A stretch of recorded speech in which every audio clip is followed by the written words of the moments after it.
price and knowing our worth as barbers. And now I have a few topics, I have a few subjects or bullet points that I'm going to touch on the price, on the topic of price, and what goes into what, you know, the details of pricing and what we should do as barbers and how we should price ourselves. Your skill level, how long, your experience, how good are you at what you do, the type of service that you provide, and I guess that goes together with your skill level, but the type of service, whether you're going to be including a hot towel or you're just not going to include the hot towel, and how are you going to, you know, differentiate the price, etc. Not only that, but the atmosphere. Does the atmosphere back up your pricing? Does it make sense to charge the amount that you're charging for the environment that you're providing, or is it unbalanced, or what have you, when it comes to the atmosphere? Now, the demographics. Now, when it comes to the demographics, you definitely want to look and Google, you know, the median income of your local community. What is it that they're making? How's the economy? How am I going to price? And, you know, from that, how are you going to price your haircuts, your services in your barbershop, and yourself as a barber? Maybe you don't have a barbershop specifically. Maybe you're just a barber that's in a barbershop, and maybe you're looking to charge extra for different services that the barbershop doesn't have through maybe your app, such as Booksy, The Cut. There's different apps that are out there, and really just scaling that. The demographics, when it comes to the demographics and the pricing, you also want to look at maybe what the other barbers are charging. What are their services like? What kind of barbershop do they have? Is it more classy? Is it more urban? Is it more just laid back, or what have you? Make sure you look at all the details to really pinpoint the type of price that you're going to be charging your clients. Skill level. When it comes to skill level, you know, depending where you're at, how good are you at a fade? How good are you with the clipper over comb? Really determines where you're going to be, you know, pointing your price at. You know, does your haircuts look a little choppy? Are the blends a little rough? Is your clipper over comb work not so great? Is it pretty whack, or is it good? Is it excellent? So there's quite a few things when it comes to your skill level as a barber, as far as the haircut goes. How good you are, the quality of your haircuts. Another one of the big things is the type of service. Now, are you going to be, within your haircut, are you going to have some hot lather every haircut? Are you going to include the razor blade definition in every haircut?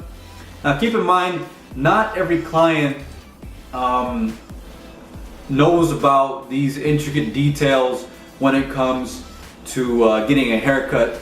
As far as they're concerned, they're just coming to get a haircut, and they expect us to be the professionals. But being the professionals, we have to know what we're doing, what we're providing, the details, the extra work that we're providing, which will ultimately determine the price that we're going to be charging the client or the customer that's going to be sitting in our chair. So only we truly know the type of service that we're going to be providing, what we'll be including within our services when it comes to a haircut, the beard, whether it's a straight razor shave, or you're just going to use the box shaver, the endless shaver, or the wall shaver. However you're going to do it, you know, regardless of what you're going to do, one common thing that any service that is provided in a barbershop or in general, as professionals, as professional barbers, is it requires work. So, you know, just like the Word of God says the worker is diligent the worker is worthy of his, the laborer is worthy of his reward. One of the other things is the atmosphere. What kind of atmosphere are you providing? Are you creating? Is it a professional atmosphere? Is it a a more laid back atmosphere? Is it more of a ghetto type of scene? Is it more urban? Is it in between? Is it in the city like Chicago, or is it like, you know, there's so many different atmospheres that you can have in your barber shop. You know, is it clean? Is it not really clean? All those things definitely play a big role factor when it comes to your pricing. Bottom line, the client, the people that walk in your door, whether it's a woman or whatever, even a child, they'll know whether a place is dirty or whether it's clean. So keep that in mind. Knowing our worth. Knowing our worth as barbers. As you may know, there's a lot of excuse me, people or just the general public, they don't really think too, I would say, highly of barbers. The general public really doesn't have, from my perspective, the respect or the acknowledgement that barbers deserve. Now, there may be some particular communities or people that do get it and that understand and appreciate us barbers and what we do and what we provide as barbers. But there are some, and the most of people, I think, most people don't really appreciate what we do and really how much we make and the potential salary that we can potentially make as barbers. One of my goals is for the barbering industry is to bring back professionalism within the barbering industry and letting people know and making a statement, as barbering is really making a huge statement since the day that I had my hands on the clipper. You know, with the internet, social media, Facebook, Instagram, what have you, is really giving people more of appreciation for barbering, for the barbering industry, which is awesome. And jumping into that topic, you know, when it comes to the social media world, a lot of haircuts could be enhanced with color or filters, things like that. So, you know, when it comes to accomplishing these haircuts, you know, it requires work. And if it requires work, it requires a certain price for that work that you're providing, that you're doing as a barber. So one of the things I want us to stop doing as barbers, I talk to myself, you know, I speak to people, you know, within the barbering community that are friends of mine, that are co-workers of mine, that, you know, knowing our worth, knowing, you know, being confident in the pricing that we are charging people. They don't know what is what. The public does not know what is a good haircut and what is a great haircut. Most of the time, they just don't know. Our job as professional barbers, licensed barbers, as business people to charge our worth. You know, we're technically entrepreneurs. We don't have, you know, as barbers, most of barbers don't have a 401k plan. We don't have it all put together for us like a lot of people who get W-2s. We're 1099, you know, we run our own business. We are our own business. So keep that in mind. So we have to charge a price where we can not only feed ourselves for the day, that we can pay the booth rent or pay the house or the rent that we need to pay to stay in the particular shop that we're at, but also provide for our families, to put gas in our car, to do the whole nine. Because if we're not charging the price that we are worth, then we're suffering as barbers, because we won't be able to stay in business long enough we won't be able to stay in business, and then we'll be doing something else that we really don't love. If you're like myself, you know, my passion is barbering. I want to inspire and encourage every person that is watching this video, every barber, know your worth.